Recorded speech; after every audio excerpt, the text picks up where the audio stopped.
Penetapan tersangka Menkominfo Joni G. Plate dalam kasus proyek Bakti Kominfo akan kami bahas bersama dengan Ahmad Tauhid, peneliti Indef. Selamat sore, Pak Ahmad.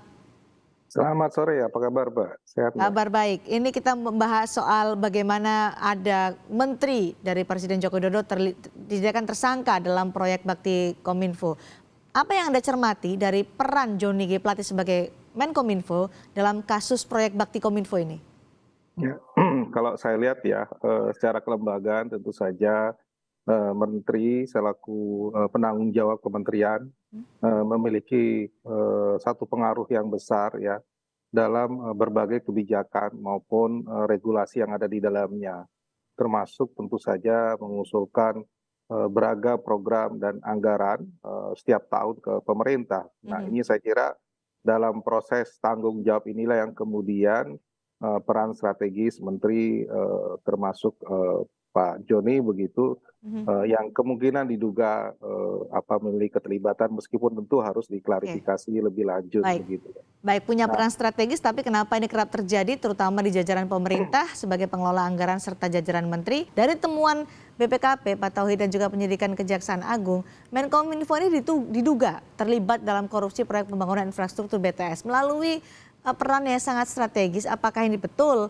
Ya, menteri ini rawan sekali terpeleset hingga tersandung kasus korupsi.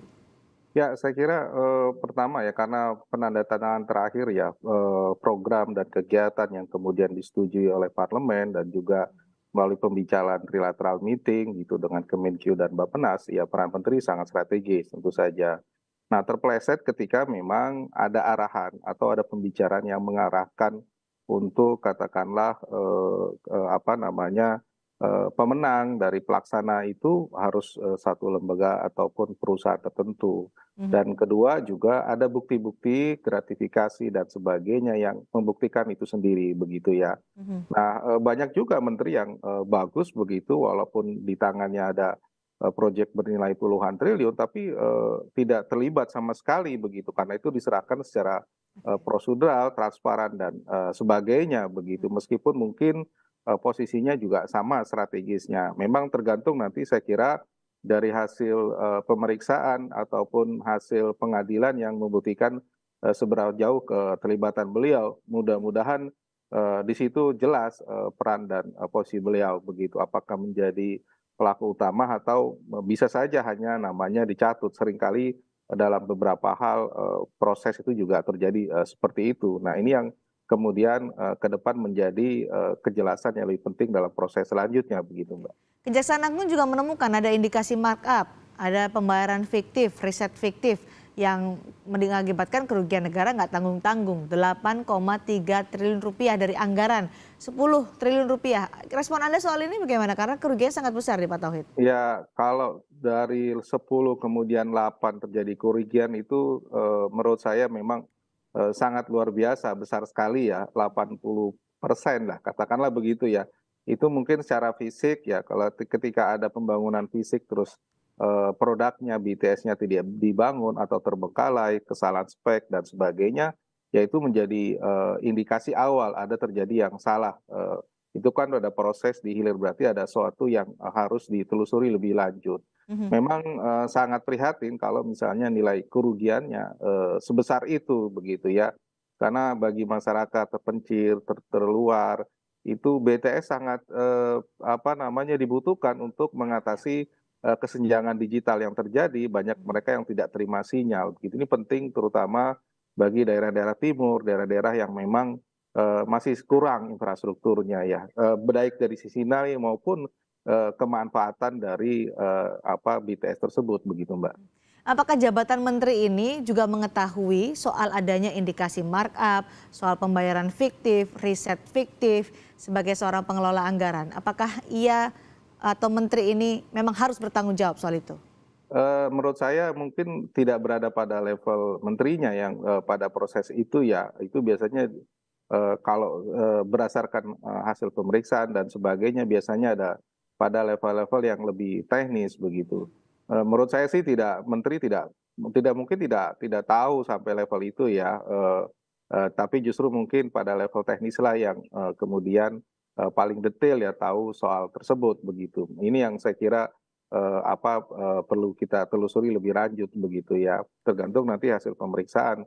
Nah yang dibutuhkan apakah memang tadi informasi, apakah ada arahan-arahan yang kemudian keterlibatan seorang menteri sejauh mana. Nah itu yang menjadi indikasi awal. Kalau teknis saya kira jarang ya menteri mau tahu urusan-urusan seperti itu begitu.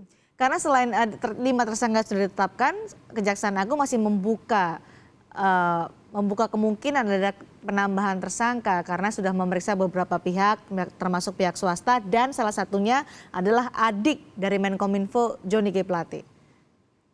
Ya, saya kira ya dengan adanya pihak-pihak lain yang juga cukup banyak ya ditetapkan, ini mengindikasikan bahwa memang dengan nilai sebesar kerugian negara 8T itu cukup masif begitu ya, besar sekali. Kemungkinan mungkin banyak pihak yang juga tahu soal ini begitu ya, baik dari sisi internal maupun dari katakanlah luar ya. Ya mudah-mudahan informasi atau kejelasan ini akan terungkap pada proses-proses selanjutnya begitu. Kami berharap ya dari masyarakat ya semoga tidak terulang dan juga ya tetap bahwa daerah terluar daerah terluar terutama itu benar-benar mendapatkan fasilitas dan negara hadir untuk agar fasilitas BTS ini tetap dibangun begitu. Banyak yang bilang kalau penetapan Johnny Plate sebagai tersangka itu ada indikasi politiknya. Menurut Anda benar ada indikasi politik atau memang ada yang janggal dari proyek Bakti Kominfo ini? Saya belum menangkap mungkin ya karena waktunya, momentumnya begitu. Jadi ada indikasi tersebut ya, karena kan di tengah situasi politik yang cukup memanas begitu pada saat ini ya. Bisa saja dikatakan demikian ketika ada momentum, tapi lagi-lagi saya kira nanti alat-alat bukti yang menjadi proses itu semua begitu ya. Kalau misalnya lemah dan tidak ada bukti, maka mungkin kesimpulan sementara itu bisa saja tidak benar begitu. Oke, seorang menteri sudah ditetapkan sebagai tersangka dalam kasus korupsi. Sebagai pejabat publik, ancaman hukumannya seperti apa? Wah, kalau itu saya kira ya sesuai undang-undang ya tindak pidana korupsi. Saya kira ada parameter atau Sesuai dengan perannya kah? ya biasanya ada peran dan juga posisi beliau begitu ya. Kalau posisinya semakin tinggi biasanya agak lebih berat begitu. Tapi saya belum tahu tentu saja pasal yang diungkapkan dan konsekuensi hukum ke depan berapa tahun dan sebagainya. Saya kira ini kita sendiri masih melihat ya prosesnya saya kira masih panjang. Kami sebagai wakil pemerhati melihat ya ini bisa ditelusuri lebih dalam saja begitu. Baik, terima kasih peneliti dari Indef, Mas Ahmad Taufik sudah bergabung bersama kami di Sapa Indonesia malam ini terkait dengan penetapan tersangka Menkominfo Johnny G. Plate. Terima kasih.